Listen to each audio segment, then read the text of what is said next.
Okay so hello guys, welcome to my another video. And আজকে যে ভিডিওটি হতে চলেছে বলে রাখি, সেই ভিডিওটি কোনো রকম কোনো কম্পিউটার ট্রিক্স অ্যান্ড টিপসের উপরে নয়। সেই ভিডিওটি হতে চলেছে সম্পূর্ণ কম্পিউটার হার্ডওয়্যার কম্পোনেন্টের ওপর, এবং বলে রাখি এই ভিডিওটি পুরোপুরি টিউটোরিয়ালের ওপরে হতে চলেছে। তো কম্পিউটারের যে হার্ডওয়্যার কম্পোনেন্ট, সর্বপ্রথম কোন কম্পোনেন্টটা আমরা ইউজ করে থাকি, যে কম্পোনেন্টটা আমরা ইউজ করে থাকি তার নাম হচ্ছে SMPS। তো এই যে SMPS, অ্যাকচুয়ালি SMPS এর নাম SMPS হলো কেন, SMPS এর নাম SMPS এর অ্যাকচুয়ালি কাজ কি এই এবং ভিডিওটি আশা করছি তোমাদের ভালো লাগবে। এবং SMPS সম্বন্ধে যদি খুব ভালোভাবে তোমরা জানতে চাও তাহলে কিছুই নয়, ভিডিওটি একটু স্কিপ না করে পুরোপুরি প্রথম থেকে শেষ পর্যন্ত দেখো। তো আশা করছি ভিডিওটি তোমাদের ভালো লাগবে। তো বন্ধুরা, লেটস স্টার্ট। সো বন্ধুরা, আমরা দেখতে পাচ্ছি আমাদের সামনে এই যে কম্পোনেন্টটা আমরা দেখতে পাচ্ছি, এটাকে বলা হয় একটি SMPS। সো এই যে SMPS, আমি প্রথমেই বলে দেবো যে SMPS এর নাম কেন SMPS দেওয়া হলো। কারণ বন্ধুরা, সর্বপ্রথম তোমরা যেটা জানবে সেটা হলো যে নামের ওপরে যাবে, যে কেন এর নাম অ্যাকচুয়ালি SMPS দেওয়া হলো। আমরা অনেকেই জানি, যারা একটু কম্পিউটার নলেজ যাদের আছে, SMPS এর ফুল ফর্ম হচ্ছে switch mode power supply. SMPS এর ফুল ফর্ম হচ্ছে সুইচ মোড পাওয়ার সাপ্লাই।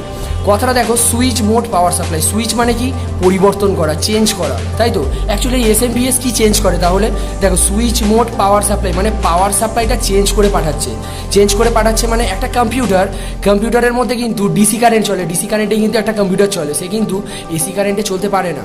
কিন্তু আমরা এই কম্পিউটারটাকে যে কানেক্ট করছি আমাদের বাড়িতে, এবং আমাদের বাড়িতে যে ওয়্যারিং করা থাকছে, সেই ওয়্যারিংটা কিসের থাকছে, একটি এসি কারেন্টের।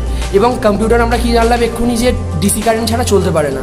তার জন্য এই এসি থেকে ডিসিতে কনভার্ট করার জন্য, সুইচ করার জন্য বেসিক্যালি আমরা যেটা ব্যবহার করে থাকি সেটা হলো এই SMPSটা। দেখো এখানে তোমরা দেখতে পাচ্ছ যে লেখা আছে 230 ভোল্ট, এসি 230 ভোল্ট 3 অ্যাম্পিয়ার। এই এসি 230 ভোল্ট মানে এই যে SMPSটা আছে, এই SMPSটা হচ্ছে 230 ভোল্টের। ওকে, সো আমরা এখানে দেখতে পাচ্ছি বন্ধুরা, এই যে SMPSটা আছে, দেখো SMPS এর এখানে এক গোছা তার বেরিয়েছে, এবং এই যে তারগুলো আমরা দেখতে পাচ্ছি, এই তারগুলো মোট যে টোটাল তারের সংখ্যা, এখানে টোটাল তারের সংখ্যা আছে 35খানা। তো এই যে 35টা তারকে কয়েকটা ভাগে ভাগ করা হয়। আমরা যদি ভালোভাবে দেখি তাহলে দেখবে যে এখানে মোট 4টে ভাগে ভাগ করা হয়েছে এই 35খানা তারকে। দেখো, এই একটা ভাগ, এই একটা ভাগ, এই একটা ভাগ, এবং এই একটা ভাগ। দেখো বন্ধুরা, এখানে মোট 1 2 3 4 এই 4টে ভাগে ভাগ করা হয়েছে। সর্বপ্রথম আমাদের যেটা জানতে হবে সেটা হলো এইটা। দেখো, সব থেকে বেশি সংখ্যা আছে এই তারটার মধ্যে। তো এই যে পিনটা আমরা দেখতে পাচ্ছি, এইটাকে বলা হয় 24 পিন পাওয়ার কানেক্টর।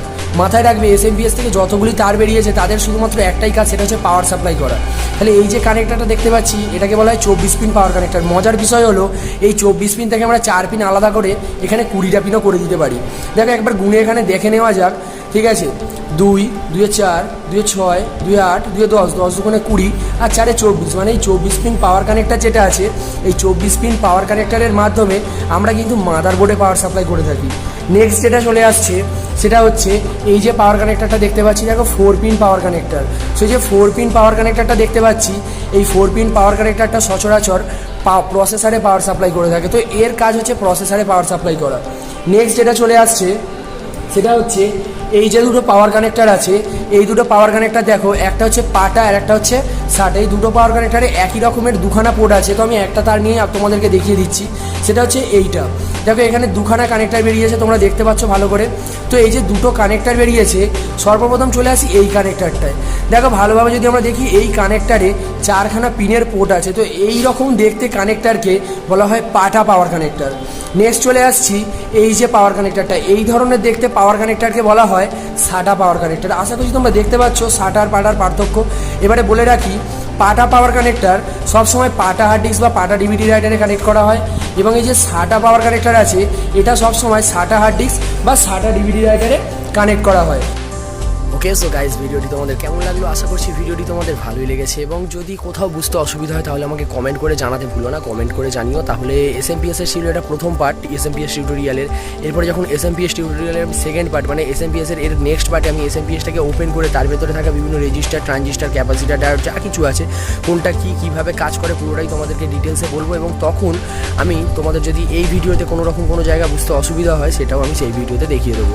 তো আশা করছি ভিডিওটি তোমাদের ভালোই লেগেছে, তোমরা অনেক কিছু কিছু শিখতে পেরেছো, বুঝতে পেরেছো। যদি ভিডিওটা থেকে কিছু শিখতে পারো, বুঝতে পারো, তাহলে কিছুই নয়, ভিডিওটিকে একটা লাইক করে দাও। এবং আমার চ্যানেলে যদি এই ধরনের ভিডিও আরও দেখতে চাও এবং যদি কম্পিউটার সম্বন্ধে আরও ডিটেলসে নলেজ গেইন করতে চাও সম্পূর্ণ বিনামূল্যে ফ্রিতে, তাহলে কিছুই নয়, কিছুই করতে হবে না, এই চ্যানেলটাকে আবার একটু সাবস্ক্রাইব করে দিতে হবে। এবং সাবস্ক্রাইব করার জন্য নিচে থাকা যে রেড কালারের সাবস্ক্রাইব বাটনটি আছে তাতে প্রেস করো, প্রেস করে নিয়ে বেল আইকনে প্রেস করো, তাতে সমস্ত ভিডিও নোটিফিকেশান সর্বপ্রথম তোমরাই পাবে।